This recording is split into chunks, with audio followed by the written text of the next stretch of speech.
All things are possible. Good morning, good morning, good morning. With prayer, faith, and works. Everything is possible. With prayer, faith, and works, all things are at your disposal. With prayer, faith, and works, there is nothing you cannot achieve. With prayer, faith, and works, all things are possible. Good morning, good morning, good morning. Yeah, coming in a little early, maybe 2 or 3 minutes a little early, because I want to talk about Sadora Sanders. Good morning, good morning, good morning. With prayer, with prayer, with prayer, all things are possible. With prayer, all things are possible. Good morning, good morning, good morning. With prayer, all things are possible. Good morning, good morning, good morning. With prayer, faith, and works, you can do what you need to do. With prayer, faith, and works, there is nothing you cannot achieve. With prayer, faith, and works, you can shape and mold your destiny to your heart's desire. With prayer, faith, and works, you can walk the streets comfortable, with confidence, knowing that the Creator is there in your presence. With prayer, faith, and works, there is nothing I cannot achieve. With prayer, faith, and work, I can rest. I can rest. I can enjoy this life experience. Good morning, good morning, good morning. Right now, we got a couple minutes before we go into prayer. Today is Tuesday, the hottest day of the week. To work, to think, to concentrate. You really have to get by today. Monday's the first day back. Wednesday's hump day. Thursday is closing up books. Friday is preparing for my time. So today is the hottest day of work. And today, I've been watching all the podcasters about Sadora Sanders. And I have to keep on reminding myself, this is theater. It's just a distraction to keep you not really paying attention to your surroundings. But I just have to giggle and laugh because the isms that's going on is beyond a level. They are trying to drag this young black man through the coals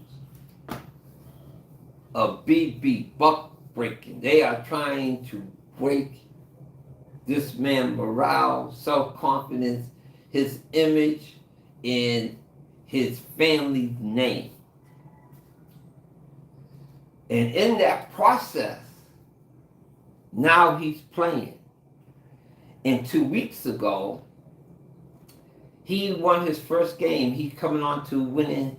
He won his first game that he started. The second game he started, his coach did everything possible to sabotage Sadora, not to allow him to win. So my thing, I'm not too sure, is it is against Sadora or is it the team philosophy to tank? It could be one of the two, but it's only between those two choices. Why do I say that? Because the coach went for it 4th and 2 on their own 32-yard line. That play at that time in the game never, ever, ever happened. And not only does not happen, he did not get criticized about that call to the degree that he needed to. Especially in Cleveland, they didn't even question it. That is a fireable offense. If a coach of color did that, he would have lost his job. But the isms got up. They talk about Sedora losing the game. Not the coach. It was Sedora. The only person that said what was going on was G. Bush, Garrett Bush, Ultimate Cleveland Sports Show. But he said in Ebonics, G. Bush, you are a master craftsman in linguistics. I'm a public speaker. I know how to use words. I know how to shape words. And you are a master because you did it ebonically. That not only, or only us understood what you were saying. And you do it all the time, and I watch and I giggle to myself because I know, as you being the only, or not the only, but in the position where you were at, you have to thread water at all times. All of us have to thread water at all times. We can never get comfortable. But I love it. I love it. I love it. I love it because white people have their own spoken language. And they dog whistle all the time. Now, I've just listened to Mary Kay, Russo, Grocery, not Tony Russo. Let me take Tony Russo out of that. Mary Kay, Grocery, The Fan, Go Boys.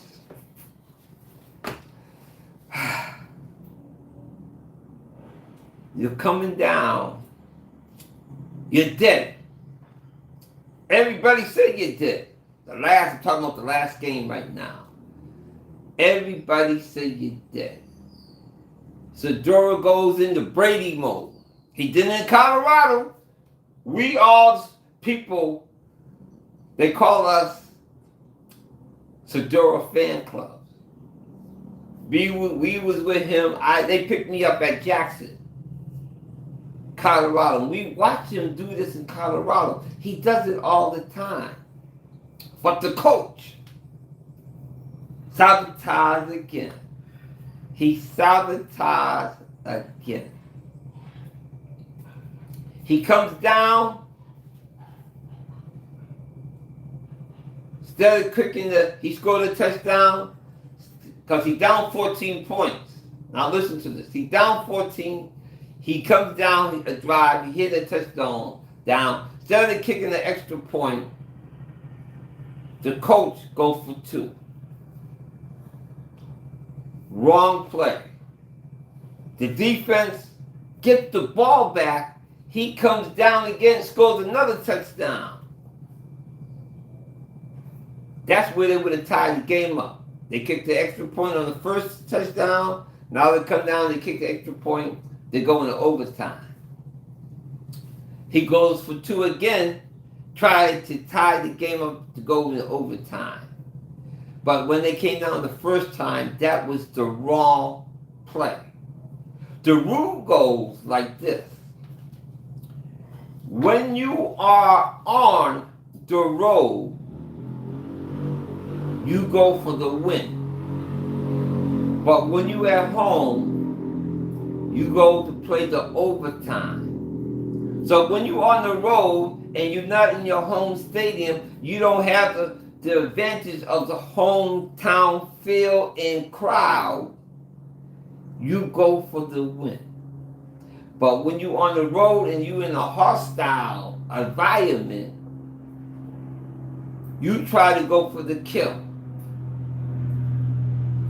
But nobody in Cleveland media is bringing up that point. The whiteism is real in full effect. Now, for all the mothers I've been telling about, get your kids and sit them down by your side to watch the Sanders Family on our True History channel of America. Live experience.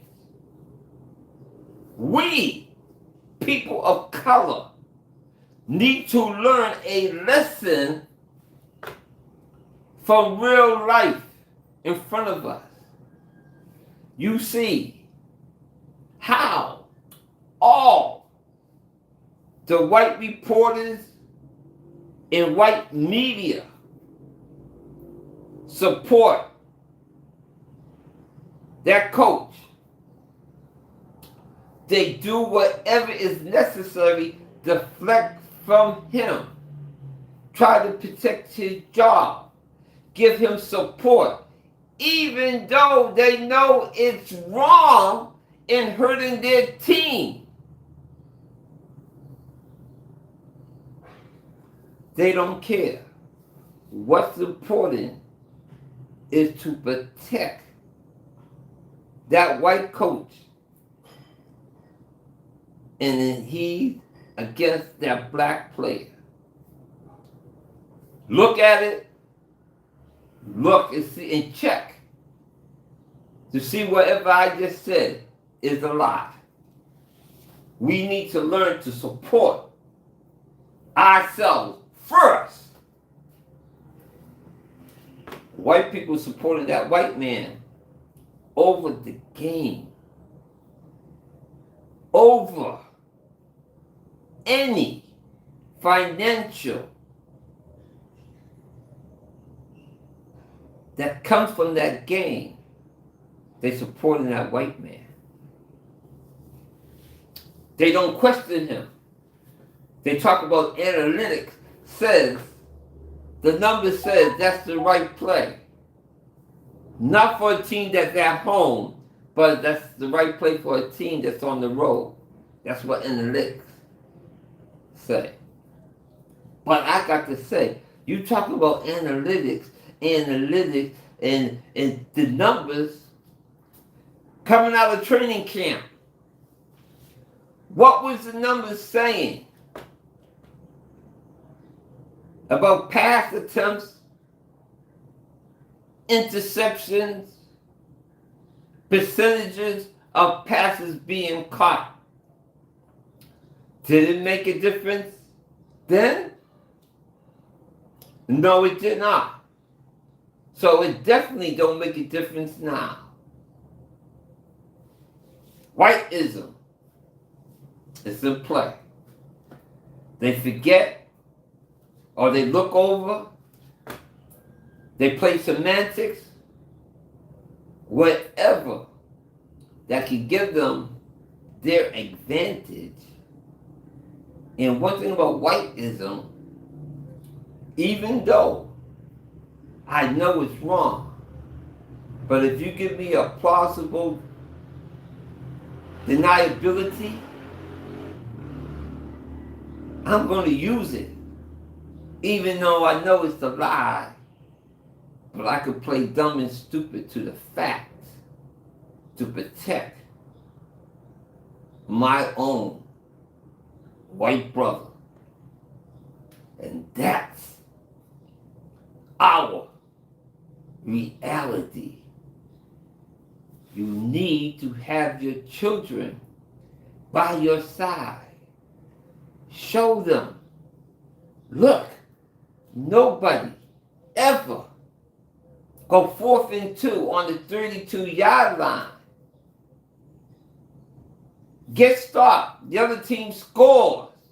They win. But it's not that white man who made that decision. It's not his fault. It's the black quarterback's fault. Because the black quarterback has to overcome all the backstabbing, all the hindrance, all the potholes, all the traps they set out there for him. He has to overcome all of that. Don't that sound like our lives? Do that sound like our lives? Do that sound like our everyday living? It is time for us as a people to wake up. They have theater for us to watch. And they are showing us in real life exactly what black existence is.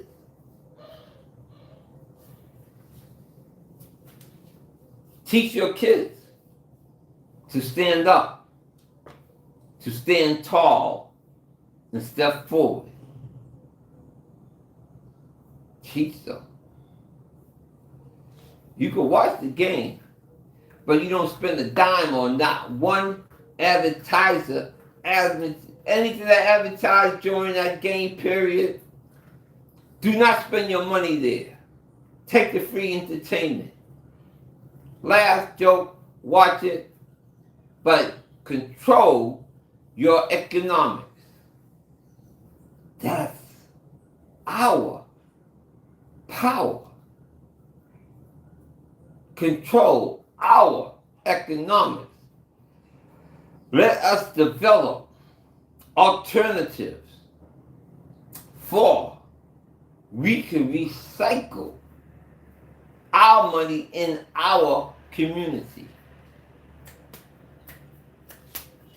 Black America, I ain't talking about taking my money down to the Chinese store.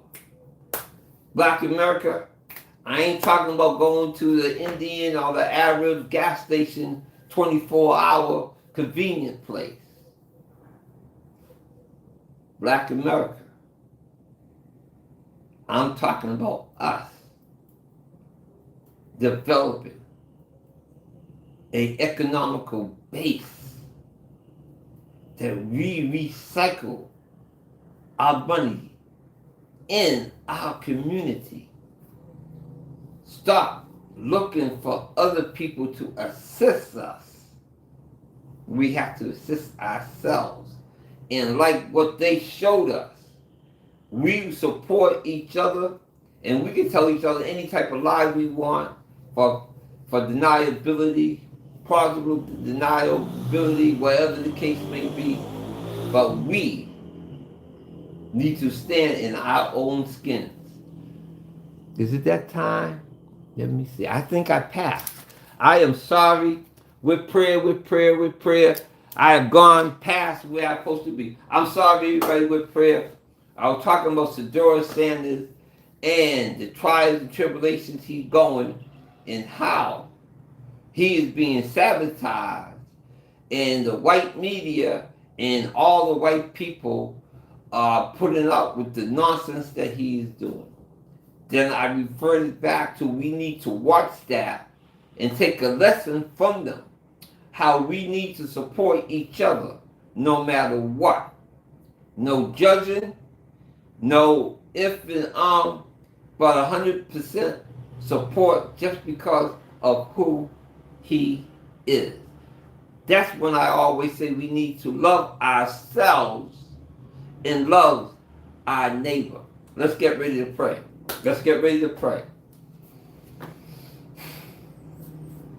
Creator of all things, first and only living God, the Creator, Alpha and Omega, first, last, is. We love you, we honor you, we thank you. We're coming in and asking you, Creator, come down, put your loving arms around humanity. Keep all humanity from all hurt, harm, and danger, seen and unseen, known and unknown. We want to thank you for this opportunity called life. We will cherish the gift that you gave us. Freedom of choice, freedom of existence, and in all things, we put you first, we put you last, we put you in every aspect of every single thing. Because without you, there is no us. And we're glad to be your creation. We love you, we honor you, we want to say thank you for everything. Your servants, humanity.